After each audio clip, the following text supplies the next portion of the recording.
Boa tarde, o Senado agora está no ar. A memória do ex-senador Abdias Nascimento foi reverenciada hoje em audiência da Comissão de Direitos Humanos. Entre os convidados, um ganhador do Nobel de Literatura. Abdias Nascimento foi poeta, ator, escritor e político. No Senado, defendeu os direitos da população negra. A audiência pública da Comissão de Direitos Humanos reuniu ativistas do Brasil e do exterior. A viúva de Abdias, Elisa Nascimento, lançou uma biografia editada pelo Senado. A vida do Abdias nos dá, pela longevidade, nascido em 1914 e vivendo até 2011, nos dá, senador Paulo Paim, a oportunidade de refletir sobre a história do Brasil. A Comissão de Direitos Humanos recebeu o nigeriano Wole Soyinka, primeiro escritor africano a ganhar um prêmio Nobel de Literatura. Ele fez um alerta.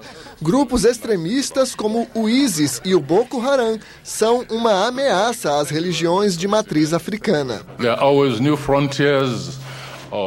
Precisamos ter cuidado, porque nós sabemos que as forças da intolerância, do preconceito, da discriminação ainda estão vivas e presentes no continente africano. Todos os valores que deram dimensão para o passado e para o futuro na obra de Abdias estão ameaçados. O governo brasileiro mandou representantes. O Ministério das Relações Exteriores destacou que a trajetória de Abdias Nascimento pauta a atuação do país no combate à discriminação. Para o Ministério da Cultura, o desafio interno é despertar a indignação contra o preconceito, como aconteceu com Abdias desde muito cedo. O racismo, ele vem construído no imaginário do Abdias Nascimento, quando ele tinha 7 anos, que ele conta isso no documentário, em que ele, vindo da escola, ele e a mãe se depara com um menino negro sendo espancado, né? E a mãe de Abdias, segundo ele, muito pacífica, se revolta com aquela ação de espancamento do menino negro, que era um menino órfão de pai e mãe, né, que vivia da caridade das pessoas, né? E ela foi e enfrentou aquela senhora, né, que estava espancando aquele menino. Na segunda parte da audiência pública, o frei Davi Santos, da rede de ensino Educafro, fez uma denúncia. A política de cotas está sendo usada por brancos para ocupar vagas de negros no serviço público. Realmente, alguns de nós defendem a tese que a lei das cotas de concurso público exige uma regulamentação. Outros membros do governo falam que não precisa, que ela é auto-aplicável. O fato é o seguinte, pelo menos uma norma orientativa precisa sair com urgência. E o deputado Jean Willis, que integrou uma CPI para investigar o assassinato de jovens negros, disse que Abdias Nascimento é um exemplo para a atuação dos novos parlamentares. A presença desse homem aqui tem um significado muito grande. E é nesse ponto que eu me conecto com ele. Porque eu imagino a enorme solidão de Abdias Nascimento nessa casa, trazendo o tema do racismo para cá.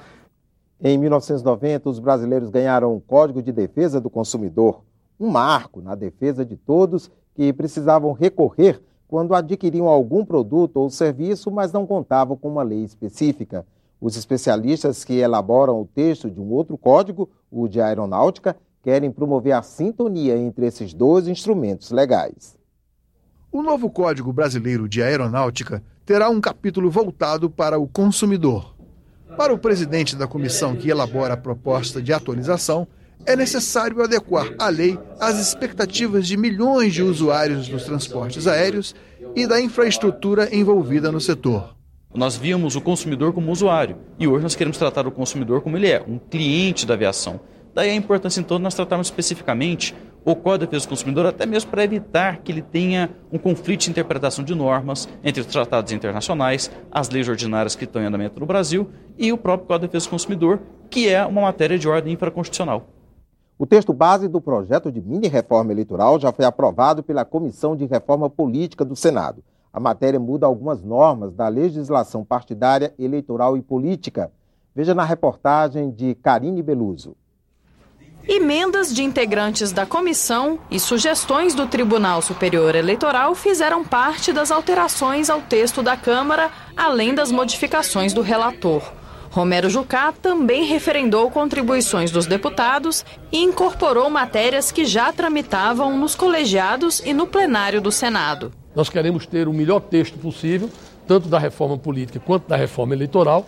Nós estamos diminuindo o custo de campanha, ampliando a transparência, ampliando mecanismos de controle, inclusive inserindo a Receita Federal nos procedimentos do Tribunal Superior Eleitoral. Está incluído nessa matéria uma questão que é central na reforma política, que é o financiamento de campanha.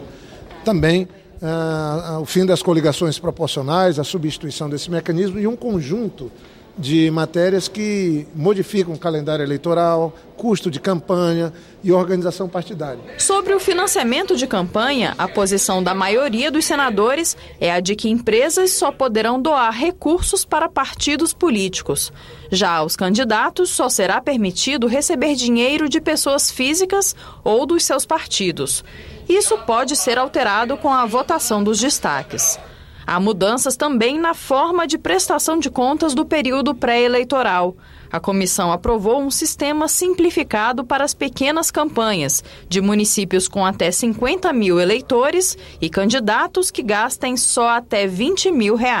As outras prestações de conta serão feitas de forma também com cruzamento de dados à Receita Federal, portanto com mais transparência e com mais cuidado. Por exemplo, doações feitas a partidos terão que ser disponibilizadas na internet em 72 horas. Prestações de contas serão feitas de tempos em tempos também na rede mundial de computadores. No último dia 13, a Câmara enviou ao Senado a segunda parte da reforma político-eleitoral.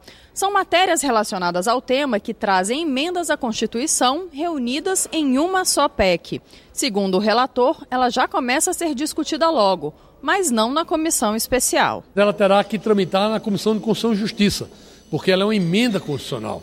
E a emenda constitucional terá que ser aprovada na CCJ e depois ser tramitada no plenário do Senado para ter 2 turnos de votação. O texto vai a plenário em regime de urgência assim que os 10 destaques apresentados pelos senadores da comissão forem apreciados. O colegiado quer enviar a matéria ao plenário esta semana para que, no máximo, no final de setembro, ela volte à Câmara para que os deputados analisem as mudanças. É que as novidades só poderão valer para as eleições de 2016 se forem aprovadas até antes do dia 3 de outubro. Além dos projetos da reforma política, o plenário deve votar esta semana parte da Agenda Brasil. A recondução do Procurador-Geral da República também está na pauta. A sabatina de Rodrigo Janot, indicado pela presidente Dilma Rousseff para mais 2 anos de mandato na Procuradoria-Geral da República, está marcada para as 10 horas da manhã da próxima quarta-feira na Comissão de Constituição e Justiça. Se aprovada, a indicação segue para o plenário, o que deve ocorrer no mesmo dia. Estão previstas também votações da reforma política e da chamada Agenda Brasil, como o projeto do senador Randolfo Rodrigues, que permite o retorno ao país de recursos de brasileiros no exterior que não foram declarados. Esse é um ponto que está amadurecendo para ser votado. Outro ponto que pode ser votado é a própria emenda constitucional que vincula recursos para a equalização do ICMS. Então são questões importantes que dizem respeito à melhoria do ambiente econômico e arrecadação no país. Na agenda das comissões estão previstas diversas atividades, entre elas a reunião da CPI do assassinato de jovens. Nesta segunda-feira, às 19h30, a CPI recebe as Mães de Maio, grupo de mulheres cujos filhos desapareceram durante a ditadura militar argentina. Também nesta segunda-feira, às 18h, a subcomissão da mineração recebe especialistas para debater o novo marco regulatório do setor. A proposta ainda está na Câmara, mas os senadores decidiram antecipar a discussão. Ficamos por aqui. A qualquer momento voltamos com mais notícias do trabalho do Senado e dos senadores. Você assiste em instantes à sessão plenária desta segunda-feira. Boa tarde.